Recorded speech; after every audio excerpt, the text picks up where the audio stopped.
All right, Shabbos, say good morning. Let us begin. I want to begin by thanking our sponsors for this morning. Sure to thank our Talmud Torah sponsor for the month of Sivan, Baruch Meir and Rina Dubin, for dedicating all the shurim and drashos this month in the schus of Refuah Shlema for their niece, Chavet Sipora Bas Chaya Malka. We hope that in the merit of our Talmud Torah she together with Kol Cholei Yisrael will have a complete and enduring refuah. We also dedicate our learning this morning in the schus of Refuah Shlema for a young man in Florida who's in critical condition, Daniel Asher ben Esther Risha. We hope that in the merit of our Talmud Torah, he together with Kol Cholei Yisrael will have a complete and enduring refuah. We will say with that, let us begin. We have a beautiful, beautiful daf ahead of us today. Today's daf is Tzadik Dalid 94, and we are picking up Emir Hashem on Tzadik Gimel Amud Beis 93b, and we left off 5 lines up from the bottom, second to last word on the line. Says the Gemara, the Ikeda Amr. Suppose it's just to remind us a little bit of the context.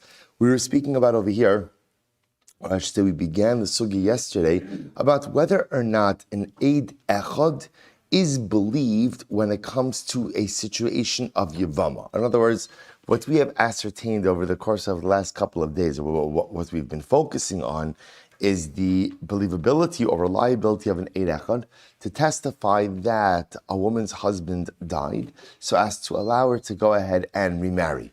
Again, we had a whole machlokes about what the nature, why do we believe in Eid Echad? Okay, we've gone through all the different possibilities.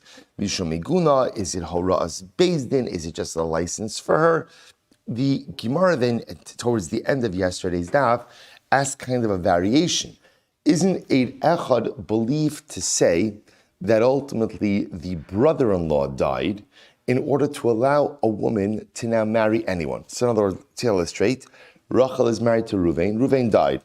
There's no, everybody knows he died. He died at home. Everyone saw him die. He died without children. Now what happens? Ruvain has a surviving brother, Shimon. So now Rachel has a mitzvah, or Shimon has a mitzvah of Yibum with Rachel. In this case, the shaila is an Eid Echad believed to say that the Yavam died? What's the impact of saying that the Yavam died? Now she's permitted to marry whoever she wants. That's the question. So we had one part of this discussion last night. Now the Gemara said the Igad Amar. Others say. So just beforehand, the Gemara said, of course. In other words, that Allah Lamaisa, the same way that you're going ahead and believing in Eid Echad to say that a husband died, which remember is an Isser Kares. What do I mean Isser Kares? In other words, if the Eid Echad is wrong, and the husband is alive, so based on the testimony of then that's adultery. Adultery carries with it a penalty of Kares. So if you're going to believe the Eid Echad to say that the husband died and allow the wife to just marry another man, then of course you should believe the Eid Echad to say that what? The Yavam has passed away, because remember again, a woman marrying someone other than her Yavam, what's the nature of that prohibition? It's a lav. Okay, there's a whole machlokes even if marriage works in that case, but at most it's a lav. So now alternate version, V'igida Amar, others explain, Ha loti bailach. The truth is, you don't even have to have a question about whether or not an Eid Echad is believed by the Yavam. Of course, an Eid Echad is believed to testify that the Yavam passed away. How so? Da'afilu ihi nami mehemna. Because interestingly enough, the wife herself is believed, or the woman herself is believed in this particular type of context, that to Allah Lamaisa say that her Yavam passed away. Disnan, ha'isha sha'amra meis ba'ali, tinase, Haisha sha'amra meis ba'ali, tinase meis ba'ali, tisyabim. So I will say ultimately again, so we're going to see a little bit later on, it is quoted from the Mishnah on Kuf Yud Daled, right? It's a lot later on, a few weeks from now, we'll discuss this particular situation where halacha lamaisa, a woman herself is believed to say, my husband died. Or ultimately again, a woman herself is believed to say, that now her husband died, she's subject to Yibum. So we'll say, so of course, if the woman herself is believed to testify about the death of her husband, which would allow her to marry someone else, or for that matter, if the woman herself was believed to say that halacha lamaisa, her husband died, now she's going to perform Yibum based on that, If she's believed, then of course an Eid Echad is believed. So I will say, what's the Shaila? Kiti Bailacha, Lemishri Yevama La'alma. See, I will say, the Shaila is like this. The Shaila is the Eid Echad believed to allow Rachel to go ahead and marry into the general population? Look at Rashi. Yevama La'alma. Rashi says, Eid Echad, mitira l'shuk, she'omer la meis yivimech, o meis ba'alech va'achar kach meis b'neich. So I'll say, what's the shaila? So the shaila is not in terms of whether or not an Eid Echad is believed to say that a husband died, or for that matter, whether or not the Eid Echad is believed to say that now the woman is subject to yibum. Those are both obvious, because if the woman herself is believed in those situations, certainly an Eid Echad is believed in those situations. So where does the shaila come up? The shaila comes up, Rabbi say, in a situation of, isn't Eid Echad, or kind of was, I got jumped out a little bit, isn't Eid Echad believed to say that the brother-in-law died? So now let's say we know that a woman is subject to Yibum.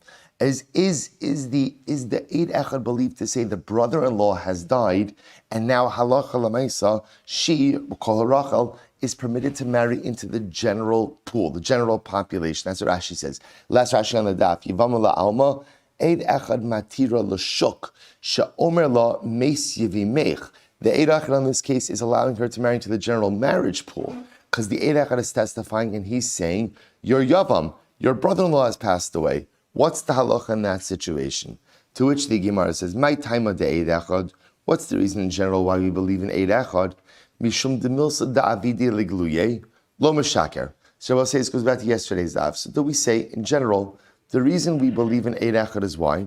Because halacha l'maisa we assume that people don't lie about pieces of information that will become revealed, that will come to light.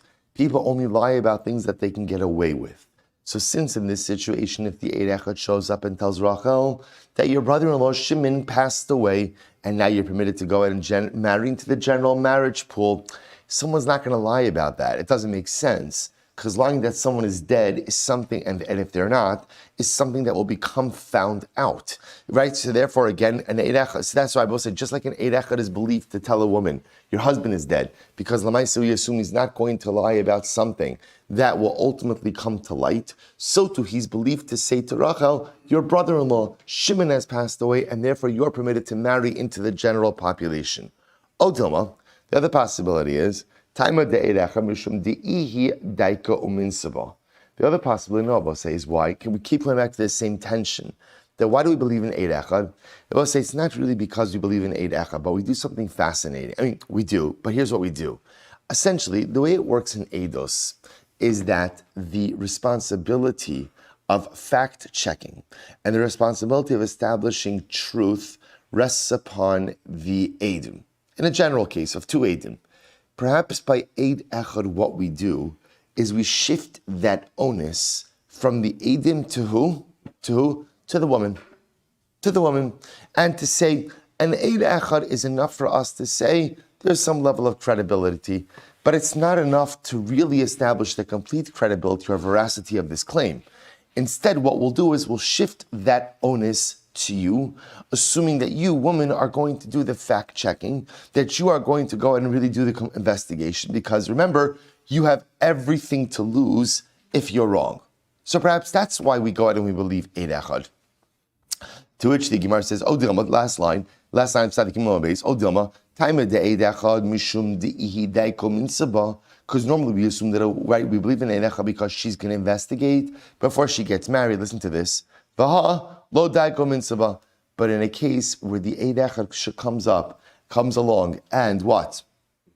Tells her that Shimon, her brother-in-law, is dead, so now she has the ability to marry anyone she wants. She's not going to investigate. Why? Deminsahu. Because she never liked the guy to begin with, right? So first of all, she is so happy that someone, I mean, of course, not totally happy. She's sad that he's dead, but happy that she doesn't have to marry him, right? So halacha l'maisa, maybe again, she's relieved and happy. She never liked him, and therefore she's happy that he's dead, and she's going to be more than happy to what? Take the Eid Echad's word at face value without any further level of due diligence. So I will say that's the tension. That's the tension over here. So I will say, so again, you just have two versions. In version number one, kind of the conclusion of the Gemara was, no, we should believe in Eid Echad even when he testifies to a woman that her Yevama passed away. In version two, perhaps we shouldn't, right? So I will say, and it's just the opposite. In version one, remember from yesterday's daf, we said that that perhaps we shouldn't believe the Eid Echad because maybe we should believe the Eid Echad because she might have an affinity towards the Yavam. In version 2, we shouldn't believe the Eid Echad because maybe she has a revulsion from the Yavam. Okay, so top of Tzadik Dalet. I'm going to Rav Sheshes. So we're not finished. So remember, let's go with what we've established. What have we established? An Eid Echad is believed when? Right? Say husband is dead. To say the husband is dead. The Gemara is dealing with a very specific question now, which is an Eid Echad believed to say, now we know the husband is dead, right? So this is a situation where we know that a woman is in a Yibum situation. She has fallen to Yibum to her brother-in-law. Is an Eid Echad believed to say that the brother-in-law is dead so as to allow her to marry into the general marriage pool? That's the question in front of us now. So let's analyze. Amar Rav Sheshes. Rav Sheshes said, Tinisua. The truth is, we answered this question from our Mishnah. So I'll say, remember again, we saw this in the Mishnah. How? Amrullah. If a witness came along and said to her, Meis ba'alech v'achar meis b'neich. Remember again, Abba said this was the case in the Mishnah, where a woman's husband and son went overseas together. She stayed home. And now what happens? Witness will see, came and testified, and they told her, unfortunately, your husband and your son both passed away. Then I will say, after finding out that piece of information, what's the next most critical piece of information? What order? What order did they pass away in? So if they tell her, Meis ba'alech v'achar kach meis b'neich. So if they told her, listen, your husband died first and then your son, then what's the halacha? Then Abba says she's not subject to Yibum and she can marry whoever she wants. So in this case, they told her, your husband died and then your son died. And then what happens? Vinises, she got married. Who did she get married to? Zvulun, right? Some unrelated guy. And then they told her, we made a mistake. Not a mistake, unfortunately, they both passed away. We made a mistake about the order, right? And then it turns out that really your son died first and then your husband, which means that what? You are subject to Yibum. So what's the halacha in such a situation? Teitzei, she has to leave Zvulun, the husband who she is currently married to, Va'avlad Rishon Va'acharon Mamzer. And both her early, right, both children, right? Remember, this is what we saw before in the Mishnaic symmetry. There's really no Rishon Va'acharon, right over here. It's just to maintain symmetry. Her children from the union with Zvulun are Mamzerim. And I will say there's a lot going on. Remember again, we don't pass on that. We will come to this. That's the opinion of Rabbi Akiva, that you could have Mamzerim from Chayvei Lavin. Okay, but leave that aside. So Rabbi will say, let's analyze this. Hechidami. Says Gemara, what's the case? Because remember, what throws us off in the Mishnah? Rabbi will say, when you read these words, it sounds like how many witnesses are showing up to give testimony? How many witnesses? Right. Not right. There are 2 times witnesses are coming. How many witnesses are coming each time to give testimony? Amru is plural, right? It sounds like 2. So let's analyze this. Hechidami, the Gemara says, what's the case? In other words, tell me about the witnesses. Ilema trei utrei. Shabbos say, if you're telling me, so let's analyze this. If you're telling me that 2 witnesses come the first time, so 2 witnesses come say, Rachel, we have terrible news. Your husband and son passed away. Your husband died first. Your son died second. Okay? Now she marries Zvulun because she assumes she's not subject to Yibum. And now what happens? Another 2 witnesses come along and say, Rachel, we're so sorry. The order got mixed up. It's really your son died first and then your husband, you're subject to Yibum. So if it's a case of trey, 2 against 2, so the Gemara says, why would we make her leave Zvulun? My chazis the samchis ahani samoch ahani. See, I both say, whenever you have essentially a set of 2 witnesses against a set of 2 witnesses, you kind of come to a testimonial stalemate. In other words, there's nothing to do. So what we do in that situation is we just kind of remain in status quo. So we'll say, if you were to have 2 against 2, what would be the de facto result of that? What would be the result? She remains married to Zvulun, and we don't do anything. We don't do anything. So it can't be 2 versus 2. Furthermore, va'od mamzer safek mamzerhu. Furthermore, in a case of 2 versus 2, how could you call her kid a mamzer? At most, it's what? A safek mamzer. Because you have 2 witnesses against 2 witnesses. V'chi tema lodak. So maybe you're saying the Tana of the Mishnah meant safek mamzer. He just wasn't so precise with his wording. Hamidiktani seifa. Harishon mamzer, va'acharon eno mamzer, shma mina dedafka katani. No, because as we get later on in the Mishnah, where the author of the Mishnah speaks about again that the first child is a mamzer, the second child is not a mamzer, indicates to us that Allah Chalamaysa, the Tana was very precise with his wording. Shma mina dedafka katani. So Rabbi say, what we're stuck over here is I don't understand what the case is. If it's 2 versus 2, it doesn't make any sense, because if it's 2 versus 2, we would allow her to remain married to her current husband, Zvulun. And furthermore, again, halacha l'maisa, you wouldn't call the kids from Zvulun a mamzer, chas v'shalom. At most, you'd call them safek mamzer. Rather, what's the case? Here we go, elalav chad. Oh, here we go. So what do you have to say? The case of the witness who's showing up is a single witness. There's a single witness who's showing up, right? Elalav chad. The time of the asu beitrei achashuha halav hachi mehemin. Oh, so we'll say, what's the case? And what's the following situation? An Eid Echad shows up. And what does the Eid Echad say, Rachel? So sorry, your husband and your son passed away. And the order in which they passed away was your husband and then your son, which means that you are free to remarry and you have no yibum obligation. They both say, then what happened? Then 2 witnesses show up. And 2 witnesses show up and say, the Eid Echad was right, correct, about the death of your son and your husband. What was he wrong about? The order. And in fact, again, it was your son and then your husband who died. So halacha l'maisa, you're subject to yibum. That's when the Mishnah says what? That halacha l'maisa, you have to go ahead and leave Zvulun, and the kid is a mamzer. According to this approach. Then I will say, now what I'll just point out is, according to this approach, what do you see? That an Eid Echad is believed to allow a woman to marry into the general population. Isn't that fascinating? So that's halacha l'maisa, what you do see from this. To which the Gemara says, no. The olam treyu trey. That's not the case. It's not a case of an Eid Echad against 2 Eidim. Rather, it's a case of what? 2 Eidim against 2 Eidim. As we said before, it's 2 Eidim who go ahead and show up and tell her about the original loss, right? And they tell her, but again, in the original loss, they tell her what? That halacha l'maisa, your husband died and then your son died. And then another set of 2 witnesses come along and say that halacha l'maisa, no, we made a mistake. It's your son died and then your husband died. Ayukida amrav achabar min yumi be'ede hazama. Oh, I will say this is great. A little bit of makas over here. And what are we talking about over here? It's a case of Eidei Hazama. So we'll say, remember again, Eidim Zomamin. Now we'll say, remember again, what's the case, before we get into Rashi, what's the case of Eidim Zomin? So Eidim Zomin is 2 witnesses 1 and 2 come along and say, we saw X event. We saw Reuven kill Shimon. So we'll say, then what happens? Another 2 witnesses come along, and what do the second 2 witnesses say?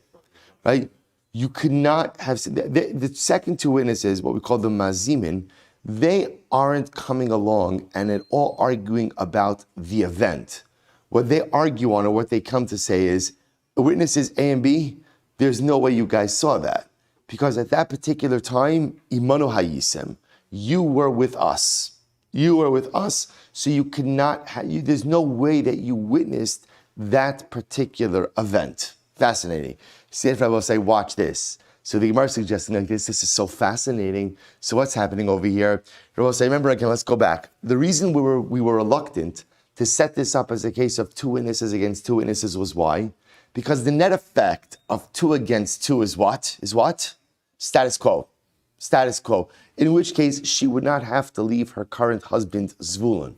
But watch this. Helisai Gemara sets it up. So two witnesses come along and say, Rachel, we're so sorry. Your husband and your son passed away. And that's the order they passed away, right? Husband and then son. Husband and then son. And therefore, again, you can marry whoever you want. Then two more witnesses come along. And the second two witnesses say, 1 and 2, you guys are lying. I don't know, maybe husband and son are dead, maybe they're not dead. But here's what I know.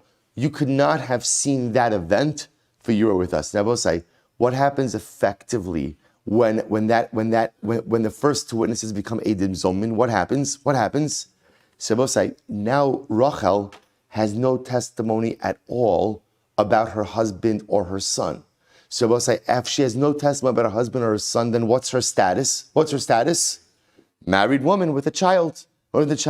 In which case, the Mishnah paskins, she has to leave Zvulun, and any child she had with Zvulun is effectively a mamzer. Look at Rashi, Be'edi Azama, top line of the Gemara. Be'edi Azama, Shachronim Hizimu Es Harishonim. Ultimately, again, the second set of witnesses made the first set of witnesses into Eidim Zomamin, Va'amru Imanu Hayisem. And they say to the first set of witnesses, you were with us, you could not be testifying about that event, you didn't see it. Dirachmana, Hemenu Kidichsiv Vidarsha Shoftim Hativ, Vihine Eid Sheker, Umukmina Le Beimanu Hayisem Bemeseches Makus. So I will say, fascinating. Therefore, again, the Gemara says you have no proof about whether or not an Eid Echad has the ability to allow a woman to avoid Yibum and marry into the general marriage pool.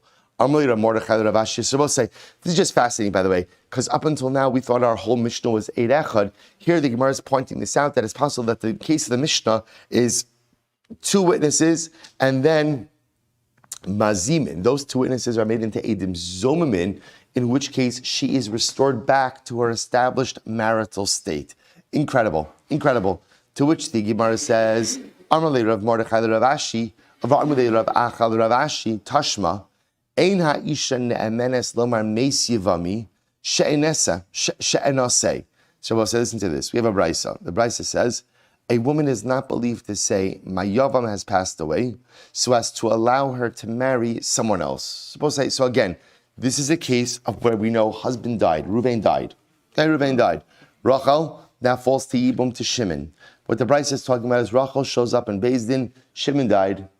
We're taking a walk, and he fell off a cliff. He was pushed off a cliff, whatever it is, right? Lemaisa, he's dead, right? She shows up in Beis Din, this is what she says. The Brisa says she's not believed. For the Gemara says, furthermore, right? Furthermore, a woman is also not believed to say, Reuven was married to my sister, I was taking a walk with my sister, she fell off the cliff, she's dead. So I will say, right, now again, remember, why would the sister, let me clarify the case better. Reuven's married to Rachel. Now what happens? Leah shows up in Beis Din, and Leah says, my sister Rachel died. And again, the way the Bryce reads, Lo Mesa Achosi Shechanas Lebesa. What Rachel's intent, right, or Leah's intent, is that now she has the ability to marry Reuven. So the Bryce says, woman is not believed in these kind of cases. Right? So she's not believed to say that her Yavam died. She's not believed to say that her sister died. To which the Gemara says, Hi nihi de lo mehemna. Now, what do you see from this brisa? It's the woman herself who's not believed in these cases. Ha-eid echad mehemin. But we can infer from this that an eid echad would be believed. Remember again, let's keep our eye on the ball. At the end of the day, we're focused on one simple question, which is, we've established that an Eid Echad is believed to say that a woman's husband has died. And that testimony is enough to allow her to remarry. For some reason, the Gemara needs to prove independently, is an Eid Echad believed to say the Yavam died, which would effectively allow the widow to marry into the general population? That's the one question we're hyper-focused on. The Gemara seems to feel that from this brisa, the answer to that must be yes. Because in this brisa, what do we establish? A woman is not believed to go ahead and show up in Beis Din and say, my Yavam died. She's not believed. But bepashtos, what an Eid Echad would be believed. To which the Gemara says, we'll look at the end of that brisa. Ein ha'ish neman lomar meis achi shiyabe meis ishto. Supposed to listen to this similarly. Safe of that same brisa. A man is not believed to say, my brother died. Right? My brother died when there is when there is in a situation where, let's say, Reuven doesn't have children, right? Then he's married. So Shimon is not believed to say Reuven died, which therefore sets Shimon up for a situation of Yibam with Rachel. Right? Neither is Reuven believed to say that my wife Rachel died so that he can marry Leah. To which the Gemara says, "Who knew the law mehemen?" So what we just see from here is he himself, right? The husband himself, the man himself, is not believed. Ha eid echad mehemen, but an eid echad would be believed. So let's analyze this. Bishlama gabe isha mishum iguna kila barabanan. So I said, here's why it doesn't make sense. I understand why you want to be makel by a woman, but there's no need to be makel by a man. In other words, Rabbi say, the whole yesod of eid echad, of the reason why we believe in eid echad, is only in an aguna situation, only because if we don't believe the eid echad, there are no other witnesses stepping forward. So therefore, you could have a situation where a woman is stuck in a marriage, not knowing what the status of her husband is. But I both say the parallel cases by a man don't make sense. Why don't they make sense? Right? Because a man is not an aguna. Right? Because ultimately, again, a man could marry more than one person. So it's just fascinating. The Gemara says the believability or credibility or license to rely on Eid Echad really only applies to a man and doesn't apply to a woman. To which the Gemara says, Alagabe ish ma'ikal meimar, Ella ki itzterich, l'Rabbi Akiva itzterich. Rather, says the Gemara, you're right. Right? But when we need to say that in this situation, the Brisa says that the woman is not believed, this comes to teach, this is necessary according to Rabbi Akiva.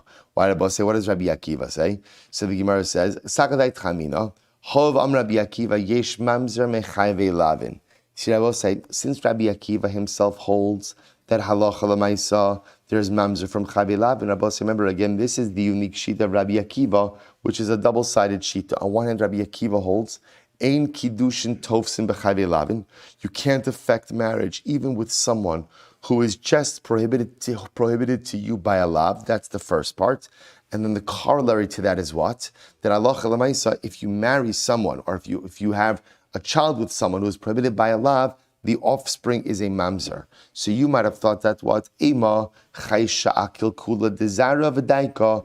I might have thought, therefore, I will say, a woman is not going to go ahead and enter into a relationship that is going to mess up her offspring. Right? That's what I would have thought. And therefore, Abosai, when a woman shows up in Beis Din and says, my Yavam is dead, I would have thought we could rely on her. Right? Why? Why Abosai? Because she has a lot to lose. What does she have to lose? Now, from a status perspective, does she have anything to lose? No. No. Because remember, again, marrying someone other than your Yavam is a love. So from a status perspective, she doesn't have anything to lose. But she messes up her offspring, and her offspring become mamzerim if she's wrong. So I might have thought that in a situation like that, that should vest her with a level of credibility because she's not going to want to do something that would mess up her offspring. Rabbi said this is so profound. Kamash malon de akil kula dida chaysha, akil kula dezara lo chaysha.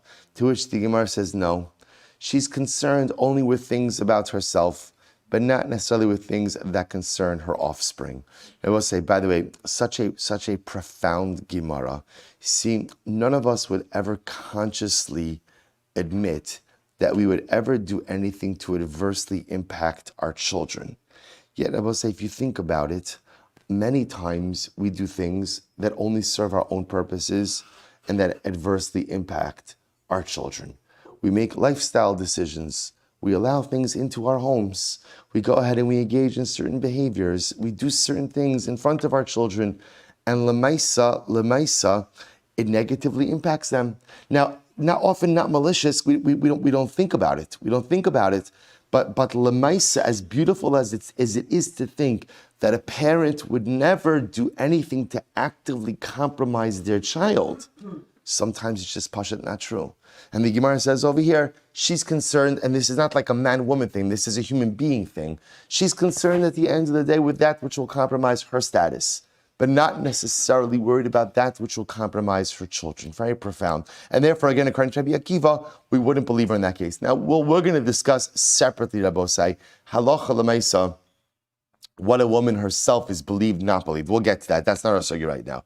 Rava Amar. Rava says, so we'll say, so we still haven't answered our question, right? We've got one simple question, which is an Eid Echad believed to say that the Yavam passed away? That's it. So as to allow the woman to marry into the general pool. Rava Amar Rava says, Eid Echad Nema Yevama. Okay, Rava says straight out. An Eid Echad is believed by a Yevama. Rava will say, what does that mean? That halacha l'maisa, an Eid Echad is believed to say, right? We know Rachel is married to Ruvain. Ruvain died. Okay, that we know. Now Rachel falls to Yibum to Shimon. Good. So now what happens? Eid Echad shows up and says, Shimon's dead. Is an Eid Echad believed to say that Shimon's dead, which would allow Rachel to marry into the general pool? So Rava says, yes. Eid Echad neman biyavama mikava chomer. It's a simple kava chomer. So what's the kava chomer? Here we go. Le'isr kare sitarta, le'isr lav lo kol shekain. By the way, we had this already in yesterday's daf. It just sometimes takes the Gemara a long time to get back, where we have to work through all the possible scenarios. It's a simple kava chomer. If an Eid Echad is allowed, is believed to say that a woman's husband died, and therefore, based on that, she is allowed to get remarried. Remember again, if the Eid Echad is wrong, right? Then what? What do we call it?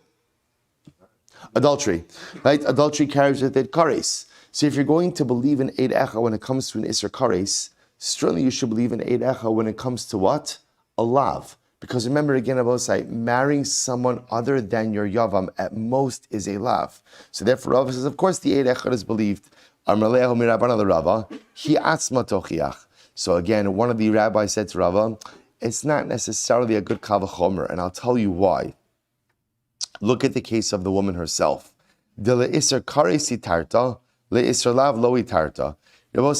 on what we said before, there's something very interesting that comes out, right? That ultimately, again, we're going to see, or at least according to one opinion, based on the price we saw before, a woman is believed to say, my husband died, but she's not necessarily believed to say, my yavam died. What Rabbi say is, now again, we don't know why that is yet. If you look at Rashi, Rashi says over here, Isser Kares Lomar Baalech Meis Baalech Anasai, right? I'm sorry, it's wrong Rashi, that's only Eid Echad. Rabbi say, so a woman is going to be believed to say that her husband died, but may not be believed to say that her Yavam died. The Elihi my time Elomehemna. So Rabbi say, why is that? Why is that a woman is not believed to say that her Yavam died? Supposed to listen to this. Because I was saying, Yibum is complicated. Right? Because halacha l'maisa, because at the end of the day, there could be times where everyone say, Yibum is one of those interesting situations where you are thrust into a marital union not of your own choosing. And therefore, Rabbi said, which again is a pretty, on one hand, if it works, it provides the widow with a sense of immediate security, right? Which could be wonderful. But on the other hand, if she does not like her brother-in-law, or the brother-in-law doesn't like her, it's a terribly awkward situation. So Lamaisa, since there are times that she hates him, lo daiko minsaba. Ultimately, again, she's not going to necessarily do too much due diligence that he's dead and just move on. So what I can make the Rabbi say about Eid Echad also, one could make the same argument that halacha l'maisa, perhaps when the Eid Echad comes along and says that he's dead, she's not going to do the due diligence as well. So Rabbi say, what all roads come back to is the following. Eid Echad by itself is not a valid testimonial unit, right? What does Eid Echad do? Eid Echad makes us just comfortable enough to say that there is some level of validity, and then what do we do next? What's the next step? We shift the onus onto the woman, right? And we say, look, you have everything to lose if this Eid Echad is wrong. You have everything to lose if this Eid Echad is wrong. So now what we're going to do is we're going to give you a license to go ahead and move forward based on this testimony with the understanding that you are going to do the investigation and due diligence. So Rabbi say, what's fascinating is like this. In a case where her husband is dead, or the Eid Echad said her husband is dead, we're convinced that she's going to do the due diligence. Why are we convinced? Because the truth is, if the Eid Echad is wrong, she has everything to lose. Because if she remarries, then what? Let's play this out. If she remarries and the Eid Echad is wrong, then what? Husband shows up, then what? then number one, she's committed adultery. She's committed adultery. Granted, albeit inadvertent adultery, but adultery nevertheless, which is an Isser Kares. Now again, not b'shogeg, but still pretty severe. There's carbonic liability. There could be carbonic liability as well, depending on the circumstance. And what else? If she has kids, mamzerim. Mamzerim. So therefore, I will say, in a case like that where the stakes are so high, we know she's going to do her due diligence. On the flip side of us, what the Gemara is suggesting is like this. When now Eid Echad comes along and says, you're right, we know Rachel was married to Ruvain. Ruvain died. She fell Yibum to Shimon. Now Eid Echad comes along and says, Shimon's dead. Shimon's dead. So we'll say, the Gemara says, it's just not the same. It's not the same. We're concerned. Why? We're concerned she's not going to do her due diligence.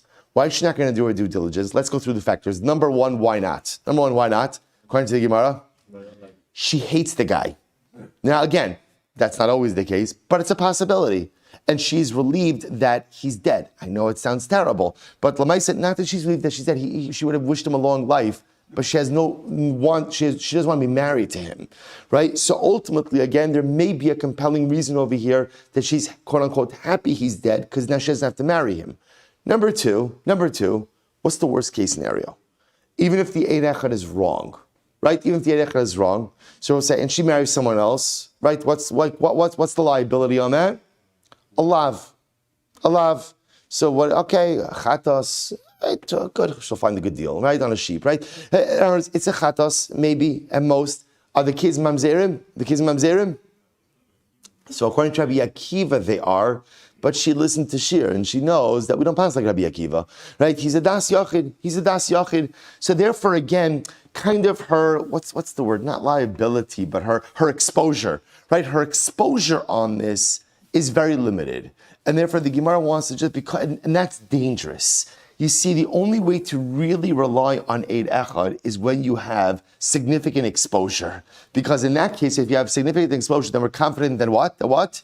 You're going to do your due diligence. If there's limited exposure, we're nervous you're going to do no due diligence and you're relying solely on Eid Echad.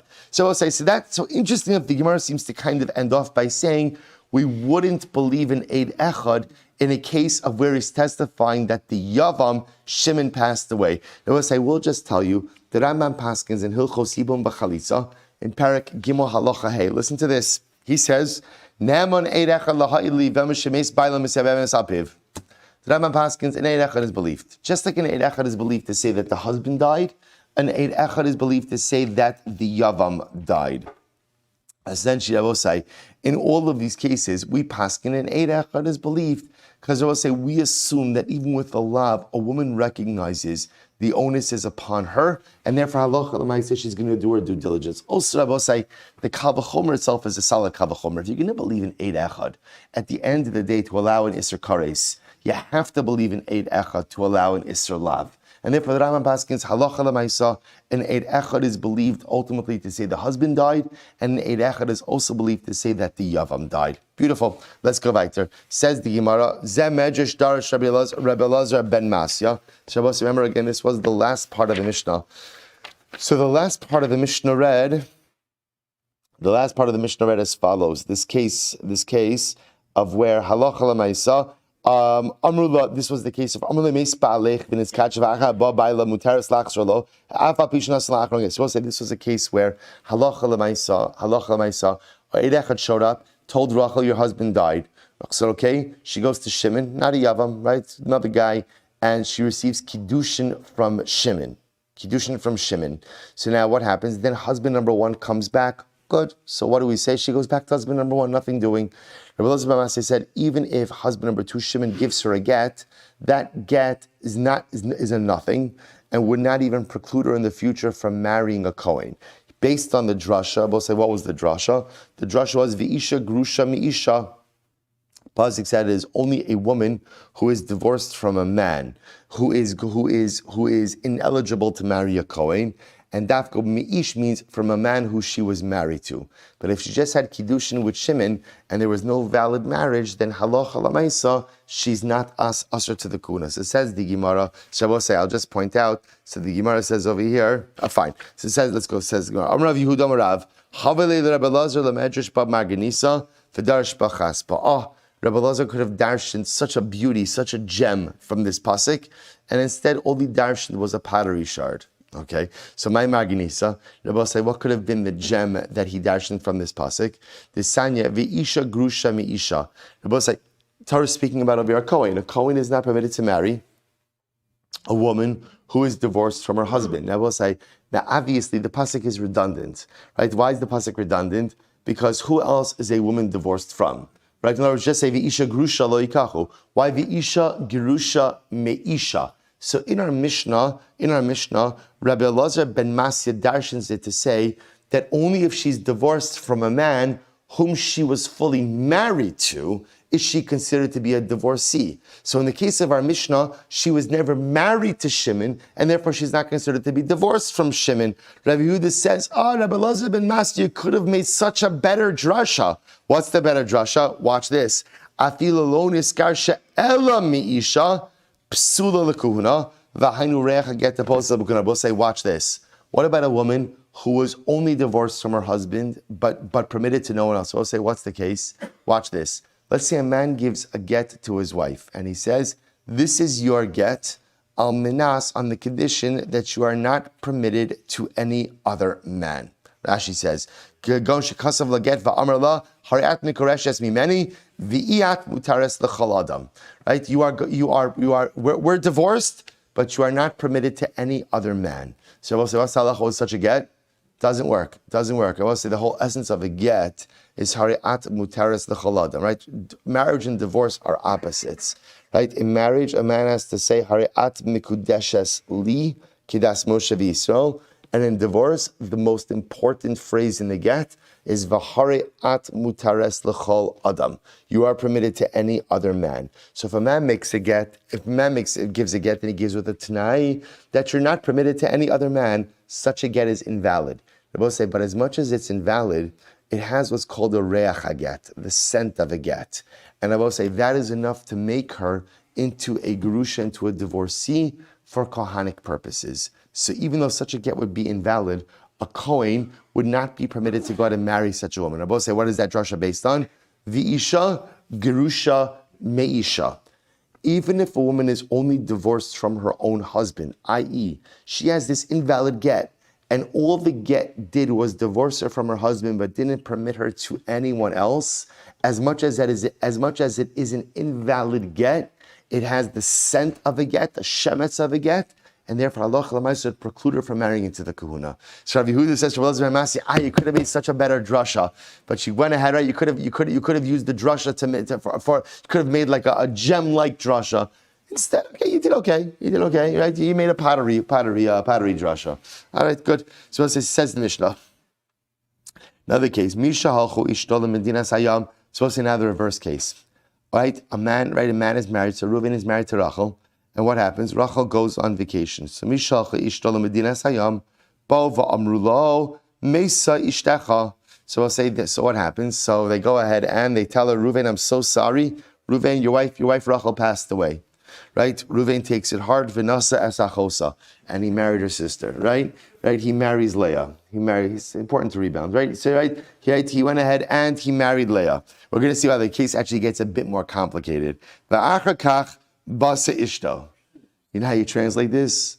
Right? Right? That's how you translate this, right? Then what happens? Rachel comes back, right? Rachel is back. V'achar kach basa ishto. So we'll say, so now, of course, remember the halachos are different over here. Muteres lachzralo. So we'll say, ultimately, again, so Rachel is permitted to resume her marriage with Reuven. Look at Rashi, before I turn the page, look at Rashi, that's Rashi in the Daf. Muteres lachzralo, tekidushe shnia einin klum. Because we'll say, effectively, the marriage of Reuven to Leah is a non-marriage. In other words, remember, again, you're not allowed to marry your wife's sister. So halacha says, okay, Reuven thought Rachel was dead, so he married Leah. So we'll say, so remember again, that's permitted. But halacha say, now that Rachel's not dead, the marriage itself is it's not a marriage. Remember again, effectively, what do we look at? We look at as if Reuven had an extramarital affair with his sister-in-law. Now we'll say, not good, to put it mildly, but Lamaisa, doesn't preclude him from continuing in his marriage with his wife. So when Rachel shows back up over here, they are permitted to resume their marriage. Mutaris lachsrala amid beis umutar bikrovos shnia ushnia mutaris bikrovav. I will say not only that, but here's what's interesting as well. Halacha lemaisa. Let's say sometime later on, Rachel dies. Rachel dies. So ultimately, again, or the truth doesn't have to be Rachel dies. Ultimately, so Reuven would be permitted in the relatives of Leah, right? And Leah ushnia mutaris bekravav, and Leah is permitted in Reuven's relatives. In other words, Rabbi say the halacha over here is we do not view them as having had any type of marriage. That's the idea. So therefore, again, the other types of relatives who might be normally prohibited as a result of a marital association are not prohibited in this case. Take a look at Rashi. Umuta b'krovoshnia lisa bita tekaimalon nosin ala nusa bal mafuda. For example, I will say, Reuven could marry Leah's daughter. Leah's daughter. Right? So remember again. So right, Leah is his sister-in-law. Sister-in-law is asur to him, but ultimately Leah's daughter is not. So we'll say all this is saying over here is that halacha lemaisa, even though it turns out that effectively what they had was an extramarital affair, it does not go at there is no marital bond between Reuven and Leah, and therefore again any of her relatives are permitted to him. Any of his relatives are permitted to her. So the Gemara says, similarly, now we'll say, let's fast forward. Let's say now Rachel dies. So we'll say, so right, in case one, part one of the story was Rachel goes away on vacation. Aid comes back and tells Reuven, your wife died. Your wife died. Reuven marries his wife's sister, Leah. Rachel comes back. Okay, mistake. Rachel and Reuven resume their marriage, and Leah's out. So we'll say, now what happens? Later on, Rachel actually dies. She actually dies. In that case, we'll say, then what? Mutar b'shnia, Reuven is permitted to go ahead and marry Leah. Right? He's permitted to marry Leah. So we'll say, so again, just to point out to everyone, what this effectively means is that halacha l'maisa, we understand this, there was no marriage between Reuven and Leah. Good. So the Gemara says, Amrulo meise ishto v'nasa achosa. So we'll say case number two. Case number two. Same case, Rachel goes on vacation. They say to Reuven, your wife died. As a result, Reuven goes ahead and marries his wife's sister Leah. V'achar kach amrulo kayemes haisa umeisa. And then what happens? But then they tell him, no, we made a mistake. At the time we told you that she was dead, she was alive, but she subsequently died. So in other words, so now, as we stand here now, Lemaisa, she's dead, but we made a mistake in the timeline, which means what? That Reuven, at the time that you married Leah, who you thought was your widow's sister, it was in fact your living wife's sister.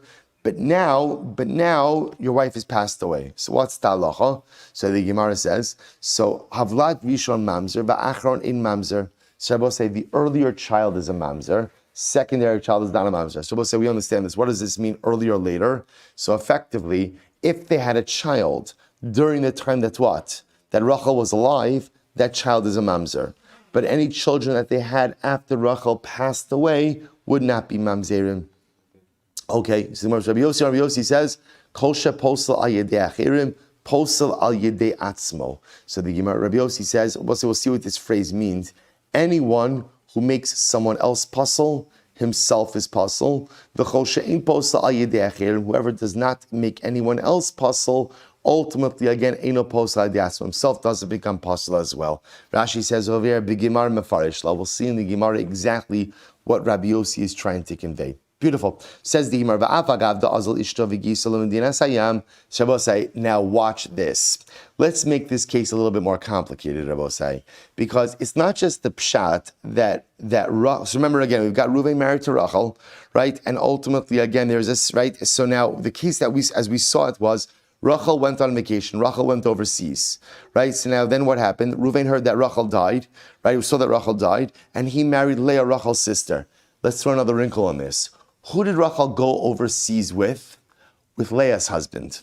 So we'll say, so it turns out two sisters are married to two men, right? So there's Rachel and Leah. Rachel's married to Reuven, and Leah's married to Shimon. Rachel went overseas with Shimon. I will say nothing illicit, right? But they went overseas together. So Rachel went with Shimon. Now watch this. I will say, so it turns out that what really happened over here, when the aid or aidim, whatever, we'll see what's happening, come back, what do they testify about? Or I will say, now by the way, they don't have to be testifying about the same thing. In other words, you could have a situation where two aidim are coming, right? So one aid is coming to Ruvain and telling Ruvain what? Rachel died. And another aid is coming to Leah and telling her what? Shimon died. So now we'll say, now what happens? So now Ruvain ends up marrying Leah. So we'll say, so now what ends up happening? So now what's part 2 of the story? Rachel, right? Can you imagine this? I was saying, Rachel and Shimon walk into Shava Brachas, right? Rachel and Shimon walk in. So Rachel and Shimon are back. So now watch this. V'afagav da'azal ishto v'gislon dinas hayam da'ahani hani nisuim de'kamisra eishes giso agiso afilu hachi eishes giso asira ishto sharia. Now watch this, Rabbosai. Watch this. Now what happens? So now Rachel and Shimon come back to town. They're alive, Baruch Hashem. They're alive. So Rabbosai, now let's play this out. So what did our Mishnah say? Reuven and Rachel could continue their marriage together. That's true on one side of the equation. Rabbosai, who can't continue their marriage together? Right? Leah and Shimon. Why not? Because Leah has effectively, inadvertently committed adultery.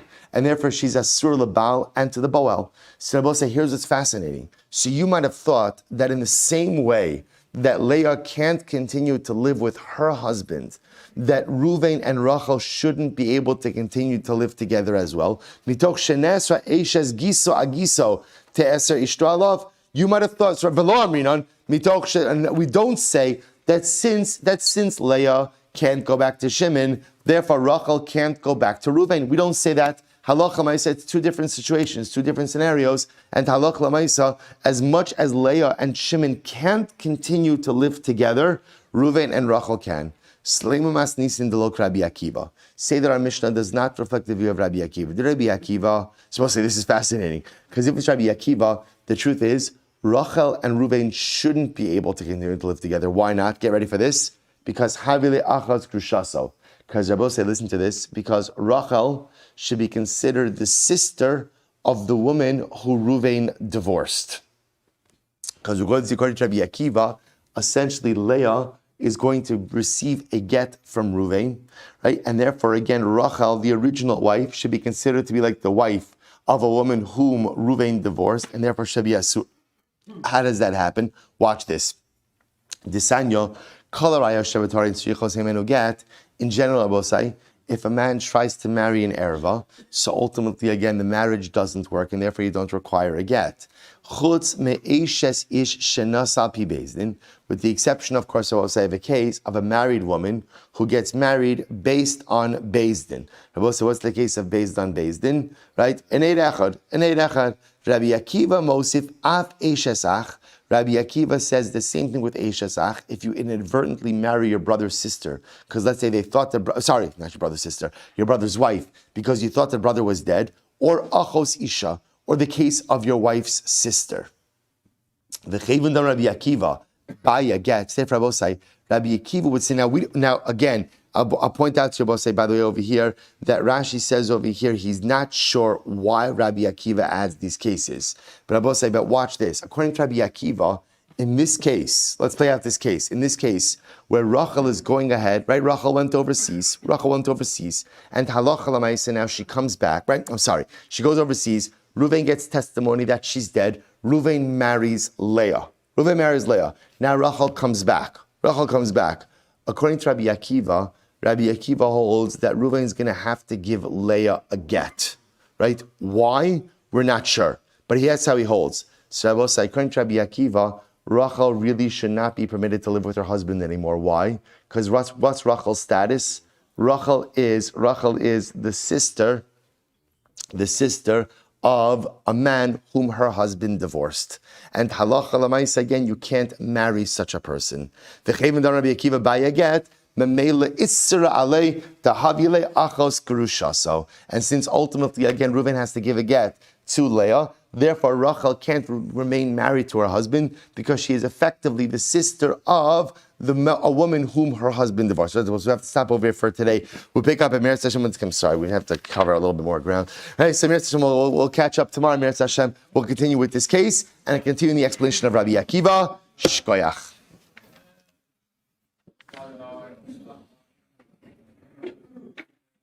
Amen. Have a great day, everyone on Zoom. Shkoyach, everyone.